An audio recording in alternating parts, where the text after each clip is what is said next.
কিয়ামতের আগে আল্লাহ তাআলা ইলম উঠায় নিয়ে যাবেন। তবে ইলম উঠানোর পদ্ধতি হলো আলেমদের মৃত্যুর মাধ্যমে ইলম উঠায় নেওয়া হবে। 2 নাম্বার, নবীজি সাল্লাল্লাহু আলাইহি ওয়াসাল্লাম বলেন, ততক্ষণ পর্যন্ত কিয়ামত সংগঠিত হবে না যতক্ষণ না বেশি বেশি ভূমিকম্প হবে। ওয়াতাকসুরাজ জালাজিলু, ততক্ষণ কিয়ামত সংগঠিত হবে না যতক্ষণ না জালজালা বেড়ে যাবে, ভূমিকম্প বেড়ে যাবে। কিয়ামতের আগে ভূমিকম্প খুব বেশি বেশি হবে। বর্তমান সময়ে গোটা দুনিয়ায় 20-25 বছর আগের তুলনায়ও ভূমিকম্প বেশি হইতেছে। পৃথিবীতে প্রতিনিয়ত ছোট ছোট ভূমিকম্প হতে থাকে, কিন্তু আমরা অনুধাবন করি না। মনে করেন 3 মাত্রার 4 মাত্রার ভূমিকম্প হলে এগুলো মানুষ আমরা অনুধাবন করতে পারি না। অনুধাবন করি কোন জায়গায়, কোনগুলো? মোটামুটি 5-6 স্কেলের বেশি যখন ভূমিকম্প হয় তখন মোটামুটি আমরা টের পাই যে ভূমিকম্প হইতেছে। কিন্তু পৃথিবীতে প্রতিনিয়ত ভূমিকম্পন হচ্ছে, কিন্তু মাত্রা কম হওয়ার কারণে আমরা টের পাইতেছি না। বলে সময়ের সাথে সাথে এমন হবে যে সকাল বিকাল নয়, দেখা যাবে যে ঘণ্টাখানিক পর পর ভূমিকম্প হবে, 3, 4, 5 মাত্রার ভূমিকম্প হতে থাকবে। এটা কিয়ামতের আগে আরো বাড়বে।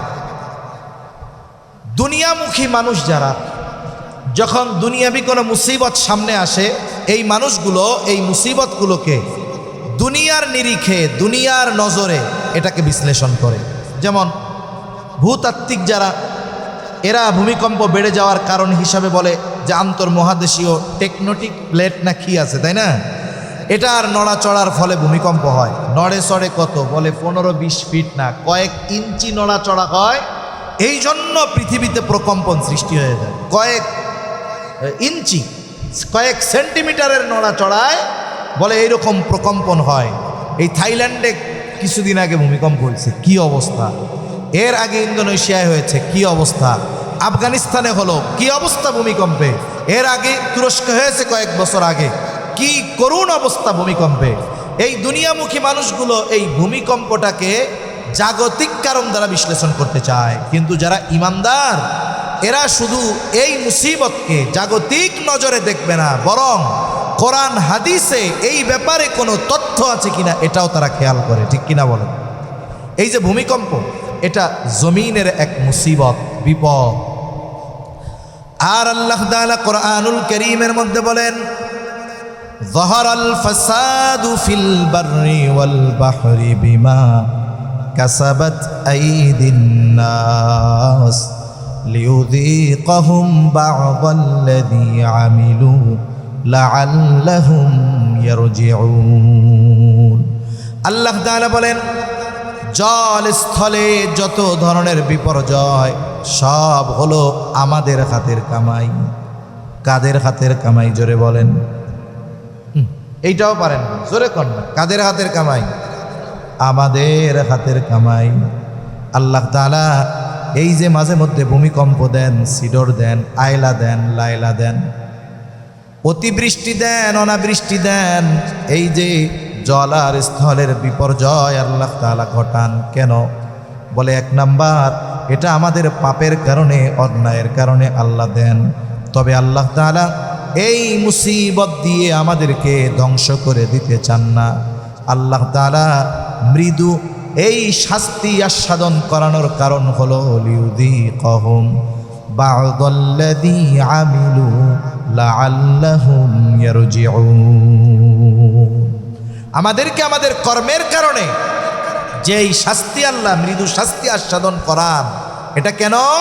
লাআল্লাহুম ইয়ারজিউন, যাতে করে তারা আল্লাহর দিকে প্রত্যাবর্তন করে, গুনার পথ ছেড়ে নেকের পথে আসে, পাপাচারের অনাচারের পথ ছেড়ে ভালো কাজের পথে আসে, গুনাহ ছেড়ে তাওবা করে আল্লাহর পথে আসে। এই জন্য আল্লাহ তাআলা শাস্তি মাঝে মধ্যে আস্বাদন করান। যেমন দুনিয়াতে শিক্ষক হোক আর পিতামাতা হোক, যদি সন্তান অবাধ্য হয়, কথা না শুনে, ছাত্র যদি কথা না শুনে, মাঝে মধ্যে শিক্ষক শাস্তি দেয় কি দেয় না? পিতামাতা শাস্তি দেয় কি দেয় না? বলেন তো, এই যে দেয় কেন? রাগ হইয়া নাকি আমার কল্যাণের কারণে? মূলত শাস্তিটা দেয় ভালোর কারণে, যেন ও ওই খারাপ কাজ থেকে ফিরে আসে। আল্লাহ তাআলা আমাদের প্রতি দয়াবান, এই জন্য আমাদের যেই অন্যায় আমাদের যেই পাপ, ওই পাপের পরিমাণ শাস্তি দিলে এই পৃথিবীতে আমাদের অস্তিত্ব থাকা সম্ভব ছিল না। কিন্তু আল্লাহ তাআলা সামান্য শাস্তি আস্বাদন করান কেন? আমরা যেন সতর্ক হয়ে আল্লাহর দিকে ফিরে যাই। তাহলে কিয়ামতের আগে ঝলঝলা বেড়ে যাবে। কেন বাড়ে? বলে জমিনে যখন পাপাচার, অনাচার, জেনা, ব্যভিচার, জুলুম, অন্যেরটা মেরে খাওয়া, ওজনে কম দেওয়া, এই ধরনের পাপাচার যখন জমিনে বেড়ে যায় তখন ভূমিকম্প বাড়তে থাকে, ভূমিধস বাড়তে থাকে, নাচ গান, মদ, এগুলো যখন সমাজে সয়লাব হয়ে যায়, ভূমিকম্প হয়, ভূমিধস হয়। এজন্য আল্লাহর নবী বলেন কিয়ামত ততক্ষণ সংগঠিত হবে না যতক্ষণ না এই জালজালা, ভূমিকম্প বেড়ে যাবে, না বাড়বে। এরপরে নবীজি সাল্লাল্লাহু আলাইহি ওয়াসাল্লাম বলেন ওয়ায়াতাকারাবাজ জামান, সময় সংকুচিত হয়ে যাবে, সময় সংকীর্ণ হয়ে যাবে। বলেন তো আজ থেকে 100 বছর আগে 1 মিনিট হইতো কয় সেকেন্ডে? হ্যাঁ, কয় সেকেন্ডে? জোরে কোন, নাকি এটাও জানা নাই? এই উত্তর দিতে ভয় লাগে নাকি? নাকি চিন্তা করতেছেন হুজুরে জিজ্ঞাসা করলো তাইলে মনে হয় 100 বছর আগে 60 সেকেন্ড না 100 সেকেন্ডে মনে হয় মিনিট হইতো। 100 বছর আগে কয় সেকেন্ডে মিনিট হইতো? 60 সেকেন্ড। 1 ঘন্টা হইতো কয় মিনিটে? 60 মিনিটে। একদিন হইতো কয় ঘন্টায়? 24 ঘন্টায়। তারপরে সপ্তাহ হইতো কয় দিনে? বলে 7 দিনে। মাস হইতো কয় দিনে? 30 দিনে, 31 দিনে, আরবি হিসাবে 29 বা 30 দিনে। এরপরে বছর হইতো কয় মাসে? বলে 12 মাসে। যুগ হইতো কয় বছরে? বলে 12 বছরে 1 যুগ হইতো। এখনো তো ওইটাই হয়, তবে এখন সময়টা কেমন যেন সংকুচিত হয়ে গেছে, দ্রুততার সাথে সময় চলে যায়, দিন চলে যায়, সপ্তাহ চলে যায়। কিয়ামতের আগে জুমাবার ঘন ঘন আসবে, মনে হবে যায় এই যে 2-3 দিন আগেই মনে হয় জুম্মার নামাজ আদায় করলাম, শুক্রবার, আজকে আবার শুক্রবার হয়ে গেল। সময় থেকে বরকত উঠে গেছে, এটা হলো মূল কথা। এজন্য সময়ের মধ্যে বরকত নাই। আল্লামা তকি উসমানী দামাত বরকাতুহুল আলিয়া উনি সময়ের সদ্ব্যবহার নিয়ে আলোচনা করছেন। তখন উনি বলছেন একটা কথা যে কিয়ামতের আগে সময় সংকুচিত হবে, তবে বিশেষ করে কাদের হবে? বলে সময়টাকে যারা বেহুদা কাজে ব্যয় করবে, গুনার কাজে ব্যয় করবে, অন্যায় কাজে ব্যয় করবে, এদের সময়টা দ্রুততার সাথে চলে যাবে। যেমন দেখেন বল খেলা দেখতে বসে 6 ঘন্টা মুহূর্তের মধ্যে চলে যায়, তাই না? বল খেলা হইতেছে, মুহূর্তের মধ্যে 6-7 ঘন্টা শেষ, কোনো কষ্ট হয় না। কিন্তু দেখেন ভালো কাজ যদি কেউ করে তার সময়ের মধ্যে আল্লাহ বরকত দিবে, সময়টা ধীরে ধীরে যাবে। কেমনে? বলে দেখবেন মসজিদে আসতে নামাজ পড়তে, ফজরের নামাজে ইমাম সাহেব মনে করেন প্রথম রাকাতে 5 মিনিট সময় নেন কেরাতের জন্য। যেই 6 মিনিট হয় কিছু মুসল্লির কিরে এখন রুকুতে যায় না গে? ইমাম সাহেব স্বাভাবিকভাবে 7 বার সুবহান রাব্বিয়াল আযীম বলে। চিন্তা করছে এশার নামাজ, লোকজনেরও কামকাজ নাই, আর একটু ধীরে ধীরে পড়ি, একটু আল্লাহর প্রশংসা আর একটু বেশি করি, আল্লাহর পবিত্রতা আরও একটু বেশি বর্ণনা করি। যেই 11 বার কওয়ার নিয়ত করে 7 থেকে 9 বার হইলেই 10 বারের সময় দেখছেন 2 বার সুবহান রাব্বিয়াল আযীম পড়তে সময় লাগবে 4 সেকেন্ড। এইটুকু সময় সহ্য হয় না, কাশাকাশি শুরু হয়ে যায়। জুমার দিন খুতবা শুরু হয় বা ইমাম সাহেব বয়ান শেষ করেন 1:15-তে, যেই 16 বাজে ঘড়ির দিকে সবাই এরকম তাকায়, 1 মিনিটের ধৈর্য সহ্য হয় না। তার মানে দেখেন এই যে ভালো কাজের সময়টা যায় ধীরে ধীরে। 5টা মিনিট আপনার আমার কাছে লাগে 50 মিনিটের মতো, অথচ 4 দোকানে বসে কত আল্লাহর বান্দা জোহরের সময় খেয়ে দিয়ে এসে বসে বিকালে রাত 10টায় যায়, ওর মনে হয় যে আধা ঘন্টা বসেছিলাম। এজন্য গুনার কাজ যত বেশি যে করবে সময় তার দ্রুত চলে যাবে। একই জামানায় নেকের কাজ যারা করবে, গুনার কাজ থেকে বেঁচে থাকবে, আল্লাহ তাআলা তাদের সময়ের মধ্যে বরকত দিয়ে দিবে। ওয়ায়াতাকারাবাজ জামান, কিয়ামতের আগে সময় সংকুচিত হয়ে যাবে।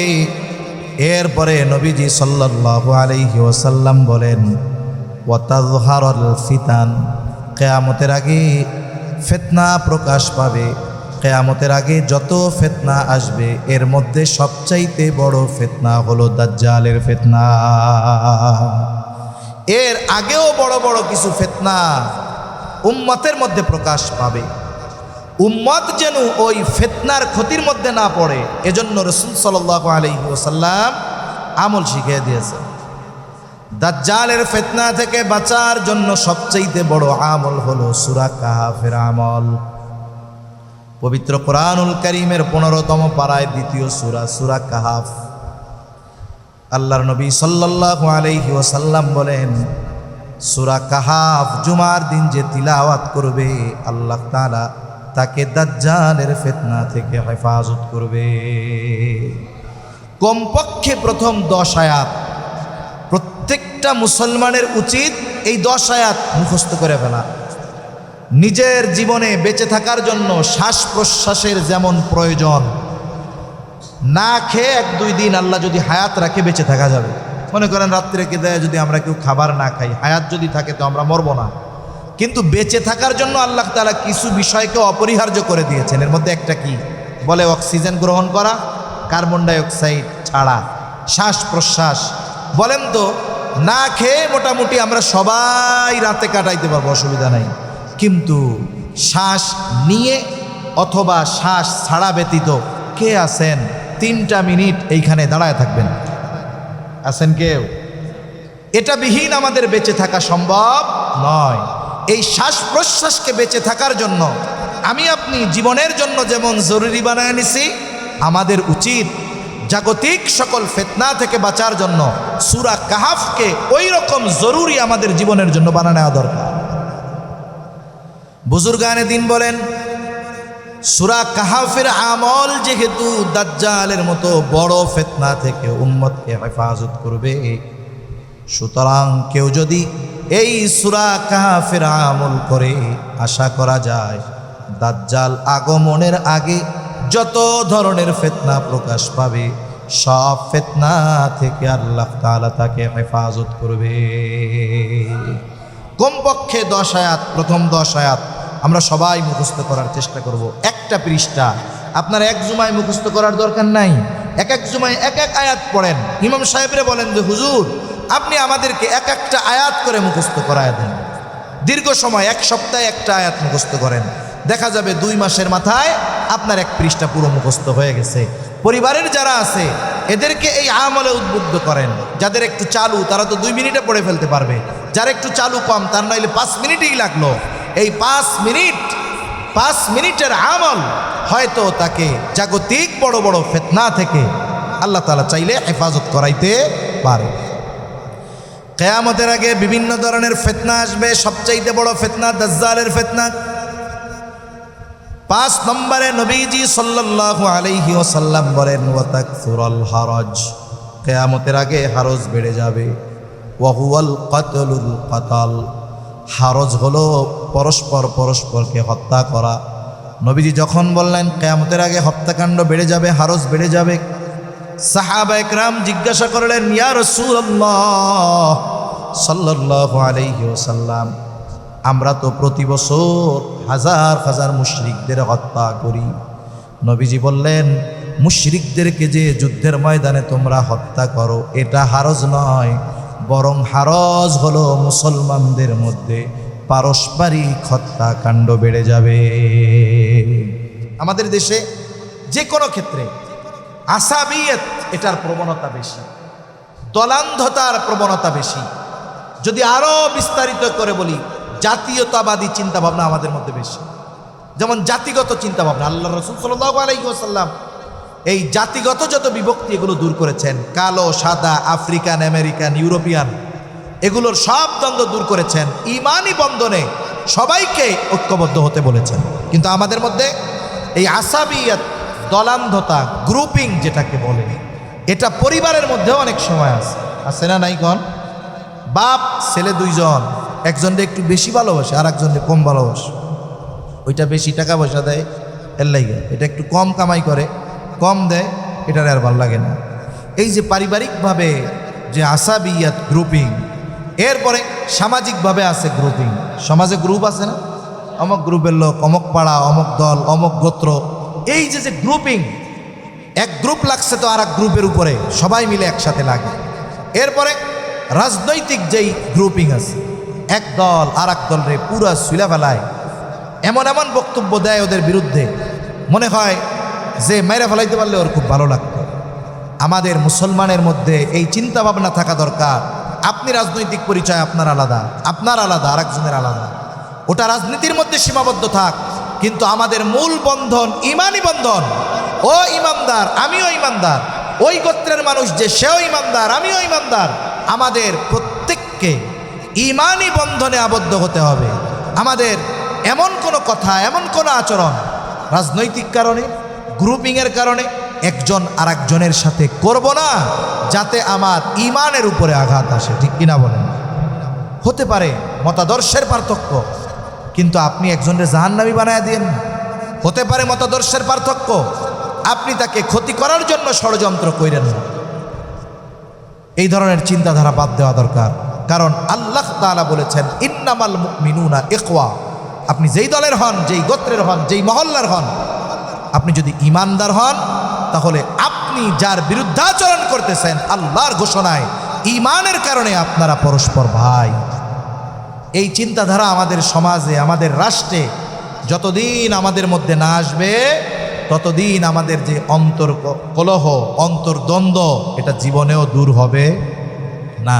আর আমাদের মধ্যে এই দ্বন্দ্ব যত বাড়বে, বহির্বিশ্বের অপশক্তি তত আমাদের উপরে ধীরে ধীরে চেপে বসবে। ওরা এমনভাবে চাপবে, তখন আমাদের বেঁচে থাকাও মুশকিল হয়ে যাবে।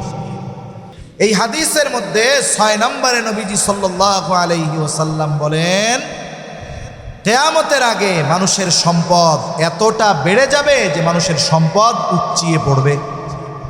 আজ থেকে 30-40 বছর আগেও মানুষ খাবারের অভাবে মারা যেত, দুর্ভিক্ষ হইতো।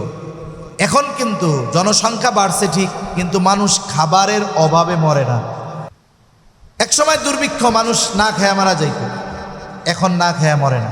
তবে প্রত্যেকেই সম্পদশালী হবে। মুহাদ্দিসিনে কেরাম বলেন, দাজ্জালকে হত্যা করার পর ঈসা আলাইহিস সালামের যেই সময়কাল, ওই সময়টাতে গোটা পৃথিবীর মানুষ ইমানদার থাকবে, আর এতটা সমৃদ্ধশালী মানুষ হবে যে তার মন চাইবে আমি কাউকে একটু সাদকা করব, কাউকে কিছু দান করব, কিন্তু সাদকা করার মতো, দান করার মতো কোনো মানুষ তারা ওই সময় খুঁজে পাবে না। কিয়ামতের আগে মানুষের সম্পদের অবস্থা এমন হবে। তাহলে যেই আয়াত আপনাদের খেদমতে তিলাওয়াত করেছিলাম, মাফাতিহুল গায়েব, যেই আয়াতের মধ্যে গায়েবের চাবিকাঠি যেই আয়াতকে বলা হয়েছে, 1 নাম্বার, যে কিয়ামত কখন সংগঠিত হবে যিনি জানেন তিনি কে। তবে কিয়ামতের আগে কোন ধরনের আলামত পাওয়া যাবে, প্রকাশ পাবে, এটা নবীজি জানিয়েছেন। কিয়ামতের আগে অনেক কিছু হবে, কিন্তু খারাপ কোনো জিনিস যেন আমার মাধ্যমে সংগঠিত না হয়, এই বিষয়টা খেয়াল রাখা। এরপরে আল্লাহ তাআলা বলেন, ইন্নাল্লাহা ইনদাহু ইলমুস সাআহ ওয়া ইউনাজ্জিলুল গায়থ।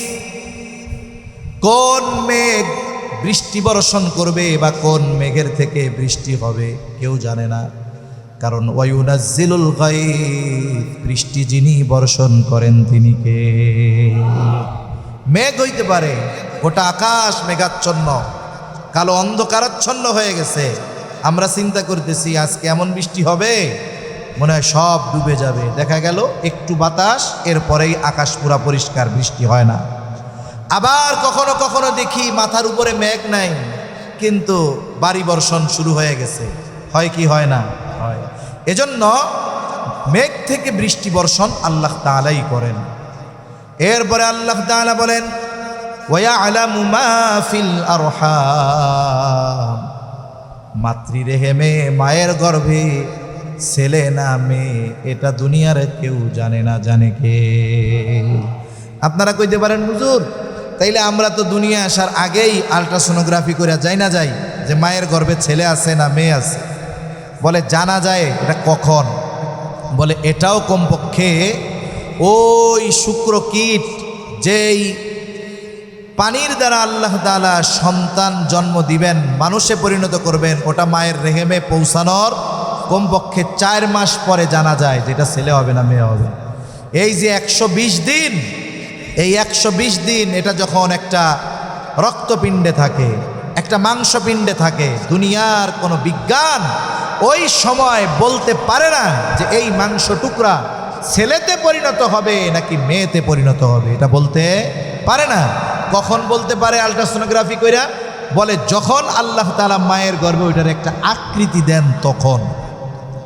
এজন্য আল্লাহ তাআলা বলেন মায়ের গর্ভে ছেলে না মেয়ে এটা দুনিয়ার কেউ জানে না। ওয়া ইয়ালামু মা ফিল আরহাম, মায়ের গর্ভে যা আছে ছেলে না মেয়ে সেটা যিনি জানেন তিনি কে।